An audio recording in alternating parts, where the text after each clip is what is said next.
மஞ்சள் சட்டை ஓட்டு நாடகம் பேச வந்தாங்களே இருக்காங்களா? அவங்களுக்கு டீ வாங்கி கொடுங்கப்பா. அவங்க போயிட்டு அப்புறம் நாளைக்கு வடைக்கு சூம்பிட்டு தெரிவேன். கடலா இருந்துச்சடா. ஆற்றுல அலற இறங்கும் போது தண்ணி பூச்சி எடுக்கிற மாதிரி தெரிஞ்சாங்களா? இப்போ பாரு, இந்த ரோட்டில் ஒத்தால மட்டும் உட்காந்துருக்கி எந்த ஊருப்பா நீ? எங்க அண்ணே அண்ணே சோளங்குருணியா? என் ஜிங்கா என் தங்க, நீ நல்லா இருக்கணும், வீட்டுக்கு போவேன்.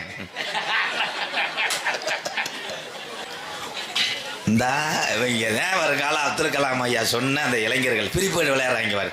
மணிக்கட்டோட அடிச்சு வட்டி விடுறாங்களே. என்ன நாடா வேணாம்ட்டாங்களா? நீ வச்சுக்க 20 ரூபாய், நீ வச்சுக்க. இந்த 20 ரூபாய் கொடுத்துட்டு பொட்டாட்டி படுத்துற மாதிரி படுத்துவ போ. நரஸ் பிரதீஷ் நரஸ் அவருக்கு ஒரு லிப்டப்பை மாத்திரை கொடுத்து விடுங்க. இந்த வந்துட்டேல ஊதிய கொண்டுக்கிட்டு ஊதி பயலுகடா.